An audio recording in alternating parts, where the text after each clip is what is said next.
അടുത്തതായി മുന്നേക്കാട് ശ്രീ ക്ഷേത്രം പ്രസിഡന്റ് ശ്രീ വേണുവിന് നമ്മുടെ ക്ഷേത്രത്തിന്റെ കേന്ദ്രം ശ്രീ രാജേന്ദ്രൻ നൽകിക്കൊണ്ട് നിർവഹിക്കുന്നു.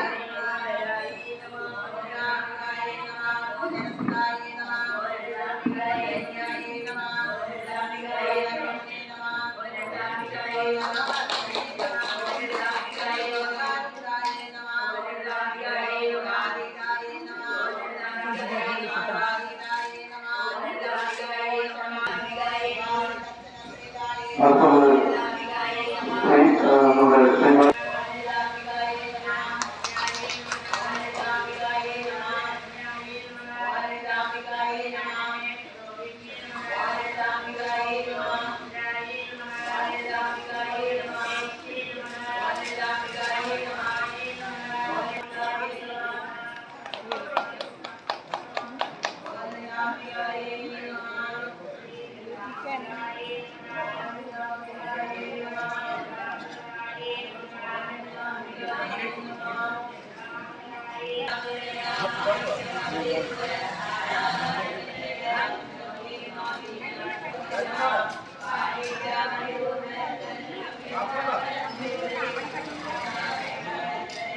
അടുത്തതായി ചുള്ളിയേക്കാട് ക്ഷേത്ര സംരക്ഷണ സമിതിയുടെ പ്രസിഡന്റ് കൂടിയായ ശ്രീ ചോലയങ്ങാട്ടിൽ വേണോട്ടിനെ രണ്ടു വാക്ക് സംസാരിക്കും.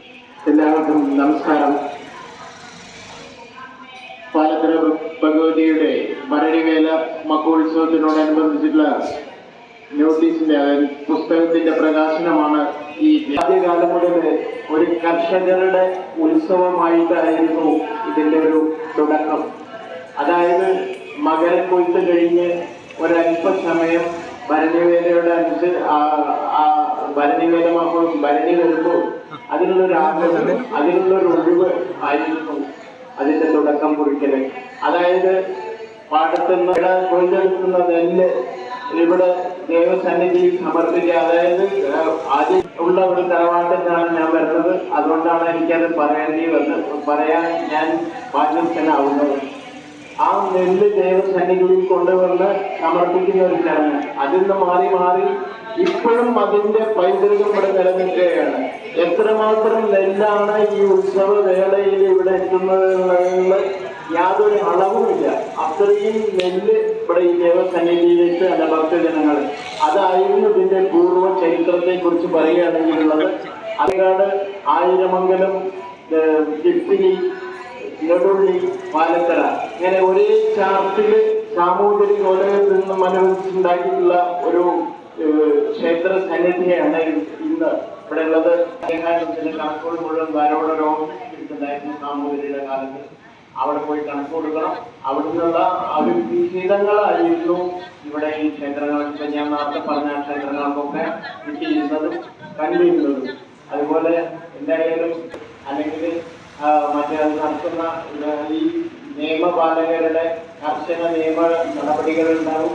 അതൊക്കെ അനുസരിക്കേണ്ടതും അതിന്റെ ഭവിഷ്യത്തുകൾ അനുഭവിക്കേണ്ടതും ഈ ഭാരവാഹിത്വങ്ങൾക്കാണ്. അതുകൊണ്ടാണ് അദ്ദേഹം ഇവിടെ താഴ്വേട് അപേക്ഷിക്കുകയാണ്, നിങ്ങൾ ഞങ്ങളോട് കൂടി സഹകരിക്കണേ എന്ന്. അത് ഈ നാട്ടിലെ കലാകാരന്മാർ ഒരുപാടുണ്ടാവും. അവർക്കൊരു വേദി കൊടുക്കുകയാണ്. അവിടുന്നും ഇവിടുന്നും വന്ന് ആൾക്കാര് നമ്മുടെ പൈസയും കൊണ്ടുപോയി നാട്ടിൽ നിന്ന് വിരിച്ചുണ്ടാക്കിയ പൈസയും കൊണ്ടുപോയി അതല്ല വേണ്ടത്. അടുത്ത ക്ഷേത്ര കലകൾ മാത്രം ഇവിടെ വളർന്നു വരുന്ന ഒരുപാട് കുട്ടികളുണ്ടാവും. അവർക്കൊക്കെ ഒരു ഒരു സാന്നിധ്യം കൊടുക്കുക, ഒരു അവസരം കൊടുക്കുക. പ്രതികൂല സാഹചര്യത്തിൽ കൂടെയാണ് കടന്നു പോകുന്നതെന്ന് നമുക്ക് എല്ലാവർക്കും അറിയാം. ഈ സാഹചര്യങ്ങളെല്ലാം വളരെ ക്ഷമയോടെ കൈകാര്യം ചെയ്തുകൊണ്ട് ഇവിടെ നടത്തുന്ന ഈ ഒരു ക്ഷേത്ര കമ്മിറ്റിക്ക് ആദ്യം തന്നെ ഒരു വലിയ അഭിനന്ദനം അറിയിക്കുക. കാരണം ഈ ബുക്ക് കണ്ടാൽ അറിയാം അവരുടെ അമ്മ പറഞ്ഞുകളും അതിവിടെ നമുക്ക് മുൻകാല ദർശനം നോക്കിക്കഴിഞ്ഞാൽ ഇപ്പോഴത്തെ ദർശനം ക്ഷേത്രത്തിൽ നടത്തുമ്പോൾ നമുക്ക് അറിയാൻ കഴിയുന്നുണ്ട്. അതിനെ ഈ കമ്മിറ്റിക്ക് എല്ലാ ഭക്തജനങ്ങളുടെ തുടർന്നും അവർക്ക് സഹകരണം ഉണ്ടാവണമെന്ന് അഭ്യർത്ഥിക്കുകയാണ്. നിലനിർത്തേണ്ടത് ഇന്നത്തെ കാലഘട്ടത്തിന്റെ ആവശ്യമാണ്. ഈ കമ്മിറ്റിക്ക് വായിലാമ കമ്മിറ്റിയോട് നന്ദി അറിയിക്കുകയാണ്.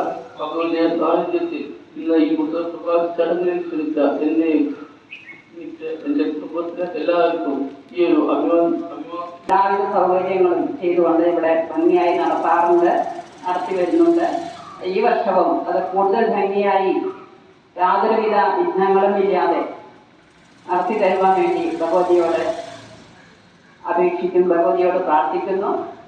വളരെ നല്ല പരിപാടികളും നമ്മുടെ നാട്ടിലെ കുട്ടികൾക്കും അതുപോലെ തന്നെ യുവജനങ്ങൾക്കും അവരുടെ കഴിവ് പ്രകടിപ്പിക്കുവാൻ ഒരു അവസരം ഈ ക്ഷേത്ര കമ്മിറ്റി അല്ലെങ്കിൽ മാതൃസമിതി അത് ഒരുക്കിയിട്ടുണ്ടാവും എന്നാണ് ഇന്ന് ഞാൻ കരുതുന്നത്. അപ്പോ ഇത് ഭംഗിയായി നടത്തുക, എല്ലാവരുടെയും സഹകരണം അപേക്ഷിക്കുന്നു. ഇവിടുത്തെ ഒരു കാര്യങ്ങളും മോശമാവാറില്ല. ഏറ്റവും ഭംഗിയായി നടത്തി തരുവാൻ നിങ്ങളോടെല്ലാം അപേക്ഷിച്ചുകൊണ്ട് നിർത്തുന്നു. എല്ലാവർക്കും നമസ്കാരം. നമ്മുടെ ക്ഷണം സ്വീകരിച്ച് ഈ സദസ്സ് മഹനീയമാക്കുന്നതിന് ഇവിടെ എത്തിച്ചേർന്ന നമ്മുടെ മുൻ പ്രസിഡന്റായിരുന്ന നാരായണൻകുട്ടി അവരുടെ അനിയൻ കൂടിയായ VT വിജയൻ അവർ ഇവിടെ എത്തിച്ചേർന്നു. വളരെ നല്ല രീതിയിൽ തന്നെ നമുക്കത് ചുണ്ടേക്കാട് ക്ഷേത്രത്തിന്റെ സെക്രട്ടറി കൂടിയായ വേണുവേട്ടൻ, പ്രസിഡന്റായ വേണുവേട്ടൻ ഇവിടെ എത്തിച്ചേർന്നിട്ടുണ്ട്. കൃത്യസമയത്ത് തന്നെ എത്തുകയും നമ്മുടെ അമ്പലത്തിന്റെ മഹാത്മ്യത്തെ കുറിച്ച് വളരെ നല്ല രീതിയിൽ സംസാരിക്കുകയും അത് മറ്റുള്ളവരിലേക്ക് എത്തിക്കുകയും ചെയ്ത വേണുവേട്ടന് ക്ഷേത്ര കമ്മിറ്റിയുടെയും അതുപോലെ തന്നെ മാതൃസമിതിയുടെയും നന്ദി രേഖപ്പെടുത്തുന്നു. അതുപോലെ തന്നെ നമ്മുടെ മാതൃസമിതി വായിലാകുന്ന് ക്ഷേത്രത്തിന്റെ മാതൃസമിതി സെക്രട്ടറി കൂടിയായ ശാരദ ടീച്ചറോട് എത്തിച്ചേർന്നിട്ടുണ്ട്. ക്ഷേത്രത്തിലെ എല്ലാ കാര്യങ്ങളിലും വളരെയധികം ഞങ്ങളോട് സപ്പോർട്ട് ചെയ്യുകയും എല്ലാ കാര്യത്തിലും ഞങ്ങളോടൊപ്പം ഉണ്ടാവുകയും ചെയ്ത ശാരദ ടീച്ചർക്ക് ക്ഷേത്ര കമ്മിറ്റിയുടെയും മാതൃസമിതിയുടെയും നന്ദി രേഖപ്പെടുത്തിക്കൊള്ളുന്നു. അതുപോലെ തന്നെ ഇവിടെ നമ്മുടെ ഞായറാഴ്ചയും അതുപോലെ തന്നെ പ്രത്യേക വിശേഷ ദിവസങ്ങളിലും ദേവി മഹാത്മ്യം പോലുള്ള കാര്യങ്ങൾ അവതരിപ്പിക്കുകയും അത് നല്ല രീതിയിൽ പ്രഭാഷണം എന്ന രീതിയിൽ തന്നെ ജനങ്ങളിലേക്ക് എത്തിക്കുകയും ചെയ്യുന്ന ക്ഷേത്ര കമ്മിറ്റിയുടെയും മാതൃസമിതിയുടെയും നന്ദി രേഖപ്പെടുത്തിക്കൊള്ളുന്നു. ഇനി ഈ പരിപാടിയിൽ പങ്കെടുത്ത ആരെങ്കിലും വിട്ടുപോയിട്ടുണ്ടെങ്കിൽ എല്ലാവരെയും ഒറ്റവാക്കിൽ നന്ദി രേഖപ്പെടുത്തിക്കൊണ്ട് നിർത്തുന്നു. നന്ദി, നമസ്കാരം.